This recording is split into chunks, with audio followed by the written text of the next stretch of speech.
S.C. Verma sound wave का numerical 63. The horn of a car emits sound with a dominant frequency of 2400 Hz. What will be the apparent dominant frequency heard by a person standing on the road in front of the car if the car is approaching at 80 km per hour? Speed of the sound in air is 340 metre पर second. तो इस 63 numerical में हमें car दी हुई है जो horn बजा रही है और इस कार की वेलोसिटी 18 किलोमीटर पर आवर जो हमने 5/18 से मल्टीप्लाई करके इसका स्पीड फाइंड किया 5 मीटर पर सेकेंड. और इस कार के सामने एक जो पर्सन खड़ा होगा, खड़ा है मतलब रेस्ट में होगा, तो उसकी वेलोसिटी 0 होगी. और ये जो हॉर्न बजाने वाला है उसका जो साउंड प्रोड्यूस होगा, इस साउंड की वेलोसिटी दी हुई है 340 मीटर पर सेकेंड और उसकी फ्रीक्वेंसी होगी 2400 हर्ट्ज. तो इसे जो सुनाई देगा साउंड, तो ये यहाँ पे हॉर्न बजाने के बाद ये साउंड यहाँ पे सुनाई देगा, लेकिन एक कार भी आगे आगे जा रही है तो उसे जो साउंड सुनाई देगा वो रियल साउंड की फ्रीक्वेंसी नहीं लेकिन अपैरेंट फ्रीक्वेंसी सुनाई देगी. तो वो कितनी होगी ये हमें फाइंड करना है, अपैरेंट फ्रीक्वेंसी. तो अपैरेंट फ्रीक्वेंसी फाइंड करने के लिए ये क्वेश्चन जो है डॉपलर इफेक्ट.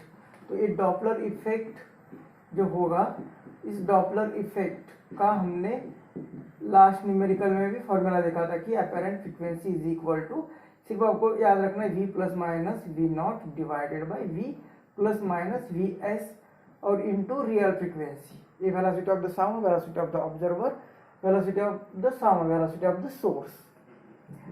अब प्लस माइनस का क्या लेना है, इस सिचुएशन पर डिपेंड रहेगा कि जैसे यहाँ पे mu naught is equal to under root में v और यहाँ पे जो ऑब्जर्वर है ये रेस्ट में, इसकी कुछ वेलोसिटी नहीं, मतलब ये टर्म तो 0 बन जाएगी. तो ये प्लस माइनस 0 तो ये 0 ही बन जाएगी. तो न्यूमरेटर का कुछ प्रॉब्लम नहीं, डिनोमिनेटर में ये v और प्लस माइनस क्या लिखना है. तो ये जैसे जैसे इसकी तरफ आ रहा है तो साउंड ज़्यादा सुनाई देगा. साउंड ज़्यादा सुनाई देना है तो ये जो फ्रैक्शन है मतलब बड़ा होना चाहिए. बड़ा होना है तो डिनोमिनेटर, न्यूमरेटर तो अभी फिक्स है, v यहाँ पे है, यहाँ भी v है. अब न्यूमरेटर में ही चेंज करना पड़ेगा और v अगर म्यू अगर इसकी वैल्यू, रेशियो की वैल्यू बढ़ानी है तो डिनोमिनेटर कम होना चाहिए, इसलिए यहाँ पे माइनस वी एस ये लिखते हैं. और ये तो इस तरह से ये बन गया फॉर्मूला इस न्यूमेरिकल के लिए. तो आपको यही एक ही फॉर्मूला याद रखना है और उसमें स्टेशनरी जो होगा उसकी वैल्यू 0 पुट करनी है. जैसे कि 62 न्यूमेरिकल में सोर्स स्टेशनरी था तो यहाँ पे 0 किया था और ऑब्जर्वर अप्रोच हो रहा था, इसलिए ये वैल्यू बढ़ानी थी. लेकिन न्यूमरेटर, ये बढ़ाने के लिए न्यूमरेटर बड़ा होना चाहिए तो यहाँ पे प्लस लिखना है. अब यहाँ पे भी अप्रोच हो रहा है तो ये वैल्यू अभी भी बढ़ानी है, लेकिन न्यूमरेटर फिक्स है तो डिनोमिनेटर कम करना चाहिए, इसलिए माइनस आ गया. इस तरह से आपको एक फॉर्मूला याद रखना है और क्वेश्चन जो दिया है उसके अकॉर्डिंगली कहाँ पे 0 रखना है या कहाँ पे प्लस माइनस करना है, ये सिर्फ यहाँ पे करना है. और फिर वैल्यू पुट करके न्यूमेरिकल सॉल्व हो जाता है. जैसे कि यहाँ पे वैल्यू पुट करेंगे, अगर v naught is equal to v की वैल्यू कितनी दी है, साउंड की वेलोसिटी 340, तो ये v की value 340 minus velocity of the इस सोर्स, और सोर्स मतलब एक कार की वेलोसिटी दी है 5, तो ये 5 पुट कर देते और इनटू ये फ्रीक्वेंसी, रियल फ्रीक्वेंसी 2400. तो इस तरह से ये अपैरेंट फ्रीक्वेंसी जो होगी ये कितनी आएगी, 340 डिवाइडेड बाय ये आएगा 335 इंटू 2400. अब ये 5 7 जा 35, 5 6 जा 30, 4 और 5 8 जा और ये 5 6 जा 33, 5 7 जा.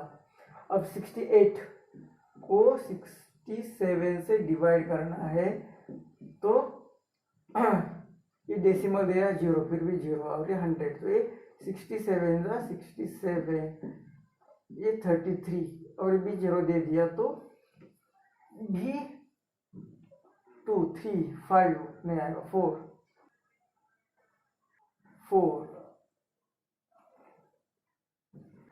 28 7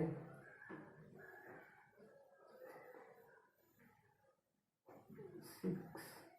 तो ये आ रहा है तो mu naught is equal to 1.014 into 2400. 2 zero के कारण ये डेसिमल इधर आ जाएगा और 24 से मल्टीप्लाई करना है। 1014 को 24 से मल्टीप्लाई करना है। तो इस 68 को 67 से डिवाइड किया तो ये आया mu naught is equal to 1.0149 into e 2400। तो म्यू नॉट तो 1.01, 4 के जगह पे 5 ले लिया और इंटू 24 से मल्टीप्लाई किया तो इतना आ रहा है। ये 2 डेसिमल के कारण ये डेसिमल इधर आ जाएगा, मतलब यहाँ पे तो एक इस यहाँ पे डेसिमल दे देंगे तो ये आ रहा है 2436 हर्ट्ज। तो इतनी आएगी अपैरेंट फ्रीक्वेंसी। तो इस क्वेश्चन के लिए ये तो आंसर मिल गया कि इतनी अपैरेंट फ्रीक्वेंसी मिल रही है। और हमने कौन सा फार्मूला यूज किया, ये फार्मूला, इस फार्मूला में वैल्यूज पुट कर दी। अब ये फार्मूला तो हम एक ही फार्मूला याद रखने वाले डॉपलर इफेक्ट के लिए अपैरेंट फ्रीक्वेंसी का, और अकॉर्डिंग टू क्वेश्चन इसमें प्लस माइनस का चेंज करके ये फाइनल फार्मूला बनाने वाले हैं। लेकिन फिर भी ये फार्मूला किस तरह से बनता है इसे थोड़ा सा और डिटेल में डिस्कस कर देते हैं।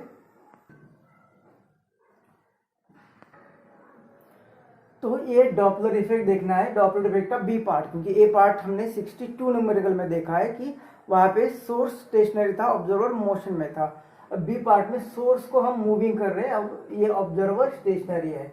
तो इस तरह का 63 वाला न्यूमेरिकल होगा। अब ये जो यहाँ पे कहा है कि ये सोर्स है और ये सोर्स क्या कर रहा है, साउंड प्रोड्यूस कर रहा है। साउंड प्रोड्यूस करेगा मतलब एक पल्स प्रोड्यूस की, एक पल्स यहाँ पे प्रोड्यूस हो गई और ये आगे निकलनी शुरू हो गई। इसके कुछ डी डिस्टेंस पर यहाँ पे पर्सन खड़ा हुआ है और वो रेस्ट में, मतलब उसकी वेलोसिटी 0 रहेगी। अब यहाँ पे जो पल्स होगी मतलब ये साउंड की पल्स है तो उसकी वेलोसिटी तो v लिखी हमने, वेलोसिटी ऑफ द साउंड मतलब velocity of the pulse. Suppose compression है तो कंप्रेशन। तो ये साउंड ये प्रोड्यूस किया कब, जब ये सोर्स यहाँ पे है। तो सोर्स यहाँ पे तो ऑलरेडी साउंड मतलब t इज इक्वल टू 0, यहाँ पे सोर्स है, साउंड उसने प्रोड्यूस किया भी है और ये साउंड यहाँ से यहाँ पे जाएगा। तो यहाँ से यहाँ पे आने के लिए साउंड को, इस एक पल्स को कितना टाइम लगेगा, तो लेट से t1 टाइम लगेगा। t1 is the time to travel pulse, जो मतलब t इज इक्वल टू 0 पे जो यहाँ पे बनाई थी pulse, time to travel pulse up to the मतलब at distance at observer, pulse at observer. ये जब यहाँ पे पहुंच जाएगी तब वो आवाज सुनाई देगा उसे। तो इतना टाइम लगेगा और ये टाइम कितना होगा, टाइम होता है डिस्टेंस अपॉन वेलोसिटी। तो यहाँ से यहाँ तक उसे डिस्टेंस ट्रैवल करना है तो ये होगा d, और वेलोसिटी कितनी, तो इस पल्स की वेलोसिटी मतलब साउंड की वेलोसिटी v। तो इस तरह से एक इक्वेशन मिल गया। अब एक पल्स यहाँ से जो प्रोड्यूस की वो यहाँ पे पहुंच गई। अब दूसरी पल्स कब आएगी, तो एक साइकिल आ गई, दूसरी साइकिल की प्रोड्यूस होने के लिए जो टाइम लगेगा वो इसका पीरियोडिक टाइम होगा। मतलब दूसरी पल्स कब प्रोड्यूस होगी, तो after t time, t is the periodic time, मतलब t is the periodic time. और इस पीरियोडिक टाइम के बाद टाइम पीरियड, ये टी पीरियड के बाद क्या होगा, after which second pulse will produce, second pulse will produce.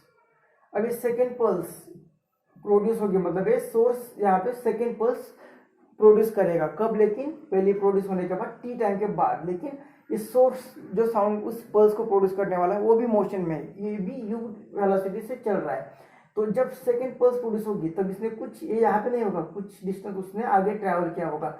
Late से कि वो यहाँ पे आया होगा, ये यहाँ पे आया होगा सोर्स, यहाँ पे मतलब कितना डिस्टेंस ट्रैवल करेगा, तो वो कितना डिस्टेंस ट्रैवल करेगा उसकी वेलोसिटी, इस सोर्स की वेलोसिटी u, और कब कितना टाइम लेना है हमें t। तो इतना डिस्टेंस इसने प्रोड्यूस किया, यहाँ पे पहुंच जाएगा सोर्स, तब वो सेकेंड पल्स प्रोड्यूस करेगा। तो यहाँ पे सेकेंड पल्स प्रोड्यूस हो गई। अब इस पल्स को यहाँ से यहाँ पे जाना है तो कितना टाइम लगेगा, लेट से t2। तो लेट से t2 इज क्या होगा अभी, time to travel second pulse, यहाँ पे सेकेंड पल्स कहाँ तक, एट ऑब्जर्वर तक जाने के लिए। तो second pulse time t2, time to travel second pulse at the observer. तो सेकेंड पल्स जो होगी वो कब हो जाएगी, तो T2। एक तो इसका टाइम पीरियड होगा, सोर्स का कुछ टाइम पीरियड होगा कि आफ्टर इक्वल इंटरवल वो एक साउंड वेव प्रोड्यूस करेगा, पल्स प्रोड्यूस करेगा। तो दूसरी पहली वेव प्रोड्यूस हो गई, तो उसके बाद T टाइम के बाद दूसरी वेव प्रोड्यूस होगी, मतलब वो T, इतना टाइम लगेगा दूसरी वेव पल्स प्रोड्यूस होने के लिए। और जब प्रोड्यूस होगी तो यहाँ पे आ रहा है और फिर उसे पल्स को यहाँ से यहाँ पे जाना है, मतलब कितना distance, d minus u T. तो डिस्टेंस अपॉन वेलोसिटी, तो प्लस ये डिस्टेंस अपॉन वेलोसिटी, और फिर ये ट्रैवल करने के लिए तो टाइम मतलब डिस्टेंस अपॉन तो ये वेलोसिटी। तो ये डिस्टेंस कितना बचा हुआ है, d plus minus u T, इतना डिस्टेंस बचा है डिवाइडेड बाई वेलोसिटी। वेलोसिटी कितनी है, यहाँ से यहाँ पे टाइम फाइंड कर रहे हैं, तो वो वेलोसिटी किसकी, साउंड पल्स की v। तो इतना टाइम लगेगा दूसरे पल्स को यहाँ पे आने के लिए। तो पहली पल्स के बाद दूसरी पल्स कितने टाइम के बाद पहुंच जाएगी, मतलब time duration between two pulses, किसके लिए, to reach the observer, to reach to the observer.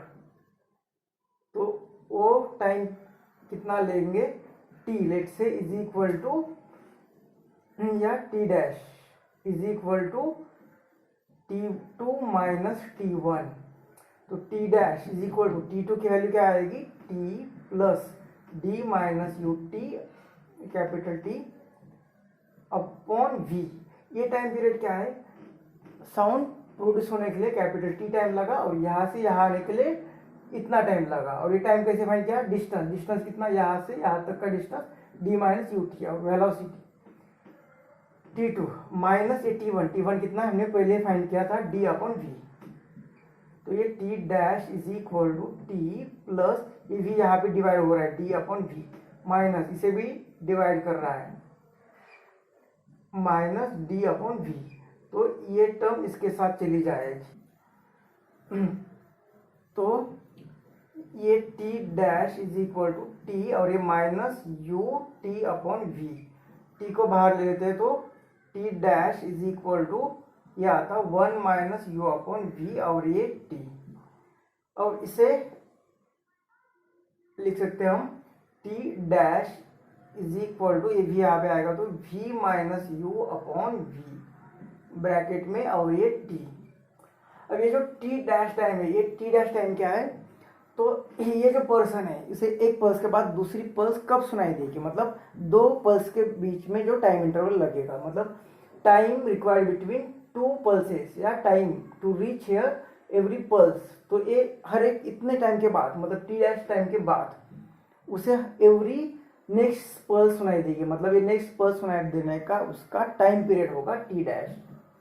और उसी तरह से ये जो t होगा, ये जो सोर्स आफ्टर t टाइम के बाद वो दूसरी पल्स प्रोड्यूस कर रहे हैं, मतलब उसका पल्स प्रोड्यूस करने का दूसरी ये होगा टाइम पीरियड। तो इसका इन्वर्स लेते हैं अगर हम 1 अपॉन टी डैश, तो ये 1 अपॉन टी डैश क्या होगा, तो टाइम पीरियड का इन्वर्स मतलब ये फ्रीक्वेंसी होगी, और 1 अपॉन टी क्या होगा, ये इसकी फ्रीक्वेंसी होगी। तो दोनों साइड का अगर इन्वर्स ले लेते हैं तो ये इक्वेशन बनेगा 1 upon t dash is equal to इसका भी inverse v upon v minus u, और इसका भी इन्वर्स 1 अपॉन टी। तो ये 1 अपॉन टी डैश ये क्या होगा, 1 अपॉन टाइम पीरियड का टाइम पीरियड मतलब ये फ्रीक्वेंसी होगी इज इक्वल टू यहाँ पे v upon v minus u, और ये होगी फ्रीक्वेंसी। तो इस तरह से ये फॉर्मूला बन रहा है। ये क्या होगा, ये फ्रीक्वेंसी होगी किसकी, इस साउंड सोर्स जो पल्स प्रोड्यूस कर रहा है, मतलब ये साउंड की फ्रीक्वेंसी होगी, ये साउंड जो प्रोड्यूस हो रहा है इसकी फ्रीक्वेंसी होगी, जिसे हम रियल फ्रीक्वेंसी बोल रहे हैं साउंड की, या सोर्स को साउंड प्रोड्यूस कर रहा है उसकी रियल फ्रीक्वेंसी। और ये पर्सन जो सुनाई दे रहा है उसे अलग सुनाई दे रहा है, ये सुनाई दे रहा है, ये फ्रीक्वेंसी सुनाई दे रही है, तो ये इसे बोलते हैं अपैरेंट फ्रीक्वेंसी। तो इस तरह से ये फॉर्मूला बन गया।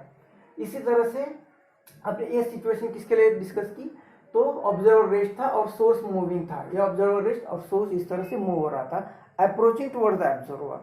इसकी जगह पे अगर हमने इस डायरेक्शन में अगर इस सोर्स को मूव किया, मतलब ये दूर जा रहा है, अवे जा रहा है सोर्स से, तो रिसेडिंग, ये अप्रोचिंग था तो रिसेडिंग, इस दूर चला जाता तो यह जब हमने कहा कि टी टाइम के बाद ये यूटी डिस्टेंस कम हो रहा है, तो यहाँ पे अभी ज़्यादा हो जाता, इस साइड में चला जाता यूटी डिस्टेंस। तो फिर दूसरे पल्स को कितना डिस्टेंस ट्रैवल करना पड़ता है, यहाँ से यहाँ तक डिस्टेंस, मतलब ये डी तो है प्लस ए यूटी डिस्टेंस, मतलब यहाँ से यहाँ तक डी डिस्टेंस है प्लस यूटी डिस्टेंस और ज़्यादा ट्रैवल करना पड़ता है। मतलब ये तो करेक्ट आ जाता, क्योंकि एक यहाँ पे था तो उसने जो पल्स ऑलरेडी प्रोड्यूस की थी, तो इसे यहाँ से यहाँ पे आना था, तो ये था दूसरे। अब उसके बाद उसकी मोशन इस साइड में गई, मतलब वो टाइम जो लगेगा वो टाइम यहाँ पे डी प्लस लगता, जो पहले माइनस लिखा था वो डी प्लस लगता। अब डी प्लस लगा तो दो पल्स के बीच में इसका ये यहाँ पे भी प्लस हो जाता, तो यहाँ पे भी प्लस हो जाता, तो यहाँ पे प्लस होता, यहाँ पे प्लस होता, यहाँ पे प्लस होता, यहाँ पे प्लस हो जाता और यहाँ पे प्लस हो जाता। तो इस तरह से अप्रोचिंग है तो इस केस में यहाँ पे पहले माइनस आया था, और रिसेडिंग है तो इस केस में यहाँ पे प्लस आ गया। तो इस तरह से प्लस माइनस से ये फॉर्मूला बन जाता है। तो हमें एक ही फॉर्मूला याद रखना है डॉपलर्स का जो पहले लिखा था यहाँ पे, लेकिन और उसमें से अकॉर्डिंग टू द क्वेश्चन हमें प्लस माइनस लिखना है। लेकिन ये किस तरह से आता है ये समझने के लिए ये थोड़ा सा डिस्कस किया है यहाँ पे।